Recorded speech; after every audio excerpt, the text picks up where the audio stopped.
જર્મનીના ગામડા કેવા દેખાય છે, ત્યાંના ગામડાના ઘરો અને ગામડાની શેરીઓ કેવી છે, અને જર્મન ગામડાઓના લોકો કેવી રીતે જીવન જીવે છે, તેઓ શું કામ કરે છે, તેમની જીવનશૈલી કેવી છે અને ત્યાંના લોકો કયા પ્રકારના કામ પર આધાર રાખે છે, અને અમે એ પણ બતાવીશું કે ત્યાંનો ખોરાક કેવો છે, અહીંના ગ્રામજનો કયા પાકની ખેતી કરે છે, તેઓ કયા પ્રકારની ખેતી કરે છે અને ખેતીમાંથી તેઓ કેટલો નફો મેળવે છે. મિત્રો, જર્મન ગામડા ખૂબ જ સુંદર અને વિકસિત દેખાય છે. અહીંના મોટા ભાગના ગામડાઓ ખૂબ જ સમૃદ્ધ છે. અહીંના ગ્રામજનોનો મુખ્ય વ્યવસાય ખેતી અને પશુપાલન છે. જર્મન ગામડાઓની વસ્તી ઘણી ઓછી છે અને ગામના લોકો પાસે મોટા પાયે જમીન છે, જેના કારણે અહીં ખેતી ખૂબ મોટા પાયે થાય છે અને ખેતી માટે અહીં ઘણા આધુનિક મશીનોનો ઉપયોગ થાય છે. જર્મન ગામમાં પ્રવાસીઓની અવરજવર ઘણી વધારે હોય છે અને અહીંના ગ્રામજનો આ પ્રવાસીઓ પાસેથી ઘણી કમાણી કરે છે, કારણ કે અહીંના ગ્રામજનોએ આ પ્રવાસીઓ માટે પોતાના ઘરોને નાની હોટલ અને રિસોર્ટમાં રૂપાંતરિત કર્યા છે. આના કારણે તેઓ સારી આવક મેળવે છે અને તેમણે પોતાના જીવન નિર્વાહ માટે બીજા ઘરો બનાવ્યા છે, જે ગામથી થોડે દૂર તેમના ખેતરોની આસપાસ છે, અને આનાથી તેમના માટે પ્રાણીઓ ઉછેરવાનું પણ સરળ બને છે. ડેરી ફાર્મ એ પ્રાણીઓ માટે સરળતાથી સુલભ રહેવાની જગ્યાઓ છે, જે મોટા ભાગે ખેતરોમાં સ્થિત હોય છે, અને પ્રાણીઓ માટે ચારા અને પાણીની વ્યવસ્થા કરવી સરળ છે, કારણ કે ખેતરોમાંથી લીલું ઘાસ સરળતાથી મળી રહે છે. હવે વાત કરીએ જર્મનીના ગ્રામ્ય જીવન વિશે. જર્મનીમાં ગામડાના લોકોનું જીવન મુખ્યત્વે પશુપાલન અને ખેતી પર નિર્ભર છે. તેમની પાસે પશુપાલન માટે મોટા ફાર્મ છે, જ્યાં તેઓ તેમના પશુઓની ઉછેર કરે છે અને તેમના ચારા અને પાણીની બધી વ્યવસ્થા પણ ત્યાં જ કરવામાં આવે છે. જર્મન ગ્રામજનો મોટે ભાગે ગાય, ઘેટા, ડુક્કર અને ઘોડા ઉછેરે છે.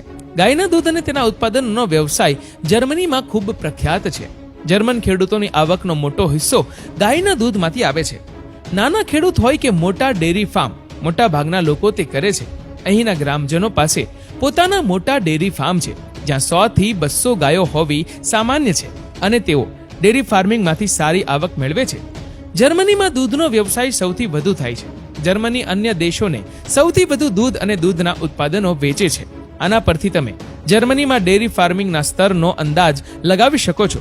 અહીંના ગ્રામજનો ડેરી ફાર્મિંગ માટે આધુનિક ટેકનોલોજીનો ઉપયોગ કરે છે.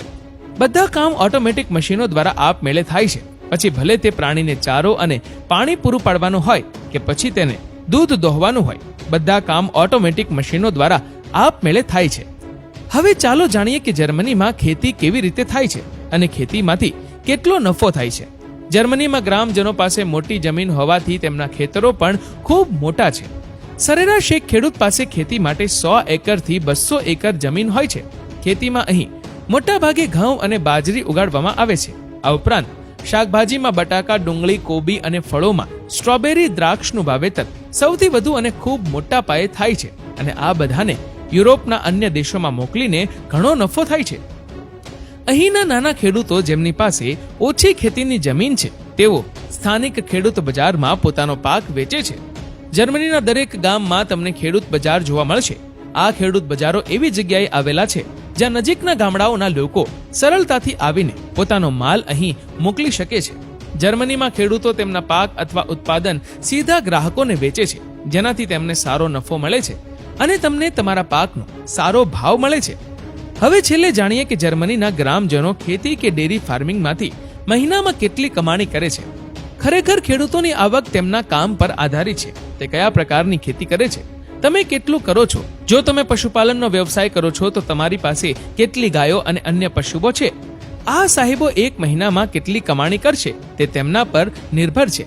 પરંતુ જો આપણે સરેરાશ આવક વિશે વાત કરીએ તો અહીં નાના પરિવારના ખેડૂતો સરળતાથી મહિનામાં લગભગ 3000 યુરો કમાઈ શકે છે, જે ભારતમાં દર મહિને 3 લાખ રૂપિયા છે, અને તે દર વર્ષે લગભગ 35 થી 40 લાખ છે. અને મધ્યમ વર્ગ અને મોટા ખેડૂતો લગભગ 4000 યુરોથી 8000 યુરો કમાય છે, જે ભારતમાં દર મહિને 4 થી 8 લાખ રૂપિયા થાય છે. તો મિત્રો, તમને શહેરમાં રહેવું ગમે છે કે ગામમાં? કમેન્ટ કરીને જરૂરથી જણાવજો.